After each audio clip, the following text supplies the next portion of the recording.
مال الوجود بذكر الإله وتصفو الحياة بنور هدى وتطرب نفس.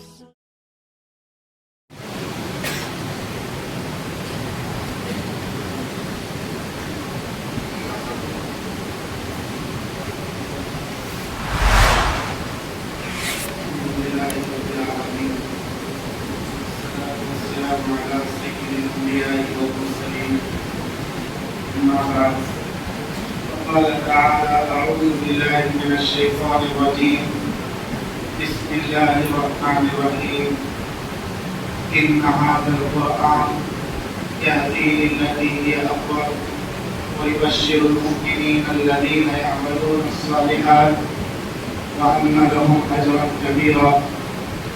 صدق الله العظيم. قال النبي صلى الله عليه وسلم اقرأوا القرآن بدخول العرب وأصواتها أو كما قال عليه الصلاة والسلام. ہمیں دنیا سے کیا مطلب؟ مدرسہ ہے وطن اپنا. ہمیں دنیا سے کیا مطلب؟ مدرسہ ہے وطن اپنا. مریں گے ہم کتابوں پر، ورق ہوگا کفن اپنا. مریں گے ہم کتابوں پر، ورق ہوگا کفن اپنا. حضرات اساتذہ کرام، عزیز طلباء اور مہمانان گرامی، خاص طور پر گودم سے ہمارے ساتھ تشریف لائے ہوئے بہت قیمتی حضرات، خاص طور پر ہمارے استاد الاساتذہ محترم الحاج حافظ محمد غیاث الدین صاحب، صدر المدرسین مدرسہ خیر العلوم گودھم، اور اسی طریقے سے مدرسہ خیر العلوم کے متولی اور ناظرین حافظ ظاہر صاحب، اور ہمارے دوست مولانا مرزا خالد دیو قاسمی صاحب، اور ہمارے مدرسے کے خادم کیشیئر، مدرسے کے ذمہ دار محترم الحاج محمد مصطفیٰ حسین صاحب، نیشنل آٹو موبائلز. اسی طریقے سے ہمارے بچپن کے جو سرپرست ہیں، بچپن سے لے کر اب تک کشمنگا شہر کے شیخ انور سے، اور ان کے بھائی محمد بادشاہ صاحب گنڈا رینجل، اور ہمارے خاص دوست مفتی مرزا یوسف قاسمی، جو بہترین نعت پاک آپ کو سنائیں. اور اسی طریقے سے میرے والد محترم محمد حاجی صاحب کشمنگا. آج آپ کے درمیان میں جو حاضری ہوئی ہے، اس کا بنیادی مقصد یہ ہے کہ ہمارے صاحبزادے حافظ محمد حماد سلمہ نے اس مدرسے میں، اس دارالعلوم میں ایک بیٹھک میں حفظ قرآن مکمل سنایا ہے. اس خوشی میں ہم لوگ اپنے استاد محترم حضرت مولانا شیخ ایوب اشارتی صاحب دامت برکاتہم کی خدمت میں حاضر ہوئے. چونکہ آج مدرسے میں ششماہی امتحان کے بعد تعطیلات بھی ہو رہی ہیں، تو اس مناسبت سے استاد محترم کا حکم ہوا کہ اولیاء طلبہ سے کچھ گزارش کی جائے. تو میں مختصر وقت میں اپنے تجربات کی روشنی میں کچھ باتیں کہنا چاہوں گا، تاکہ ہمارا جمع ہونا بھی فائدہ مند ہو اور آئندہ بھی کچھ باتیں ہمارے لیے کام آ جائیں. ہماری اور آپ کی حاضری دنیا میں بھی ترقی کا ذریعہ بنے اور آخرت میں ہمارے لیے نجات کا ذریعہ بنے. تو محترم حضرات، طالب علم جو پڑھتا ہے، مدرسے میں جو بچہ پڑھتا ہے، اس میں سب میں پہلے والد کی سرپرست کی نیت صحیح ہونا چاہیے. والد صاحب کی، گھر والوں کی، بچے کے ذمہ داروں کی، سرپرست کی جیسی نیت ہوتی ہے، اللہ کے ویسے فیصلے ہوتے ہیں. ہمارے والد محترم جماعت میں جا کے آنے کے بعد ہمارے اسکول سے نکال کر مدرسے میں بھیجے. الحمدللہ ہم اسکول میں بھی ٹاپر تھے، اسکول میں بھی ہم پوزیشن لاتے تھے، لیکن والد صاحب جماعت میں جا کے آنے کے بعد ہم کو دینی تعلیم کے لیے، حافظ عالم بنانے کے لیے مدرسے میں اس نیت کے ساتھ بھیجے کہ میرا یہ بچہ انشاءاللہ حافظ بھی بنے گا اور دارالعلوم دیوبند سے فارغ بھی ہوگا. ہم ایک چھوٹے سے گاؤں میں ایک چھوٹے سے خاندان سے تعلق رکھتے ہیں. ہم کبھی خواب میں نہیں سوچ سکتے تھے کہ ہم دارالعلوم دیوبند جا کے پڑھیں گے اور وہاں پر اچھے نمرات سے کامیاب ہوں گے. دارالعلوم دیوبند میں ہماری کوئی پہچان بنے گی، یہ ہم کبھی خواب میں بھی نہیں سوچ سکتے تھے. یہ والدین کی دعائیں، فکریں. میں ایک مرتبہ مولانا عبدالحنان صدیقی صاحب کا یوٹیوب پر بیان سن رہا تھا. مولانا نے فرمایا کہ میرا ایک بچہ مدرسے میں پڑھ رہا تھا، میں سفر میں تھا، مجھے بچے کا فون آیا. بچے نے کہا کہ ابو میں مدرسہ نہیں پڑھنا چاہتا، مجھے فوری مدرسے سے نکال دو، گھر کو بلا دو. میں پڑھنا نہیں چاہتا، حفظ مکمل کرنا نہیں چاہتا، مجھے فوری بلا دو. مولانا عبدالحنان صدیقی صاحب کا یوٹیوب پر یہ بیان نے سنیا. مولانا نے فرمایا کہ بیٹے کوئی بات نہیں. تو انہوں نے رکھا گاڑی میں، ڈرائیور کے بازو میں وہ بیٹھے ہوئے تھے سفر میں، اپنے چہرے کے اوپر اپنے رومال کو اوڑھ لیے اور گڑ گڑا کے رونے لگے، زاروں خطا رونے لگے. اتنا روئے کہ ہچکیاں لگی. ڈرائیور نے پوچھا حضرت کیا ہو گیا؟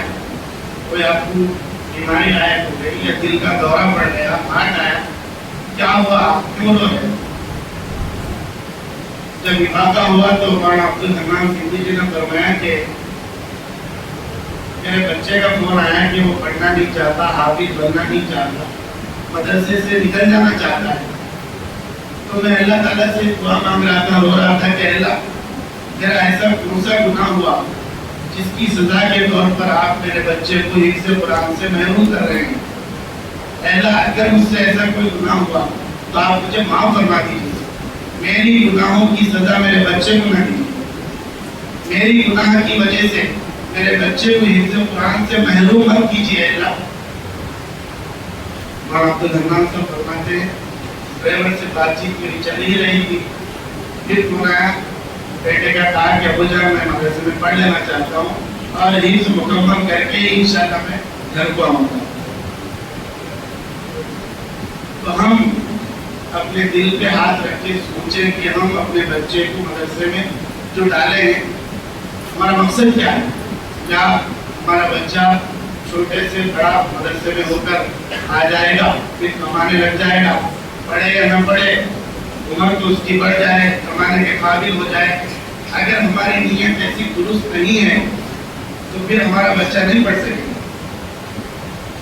انما الاعمال بالنیات.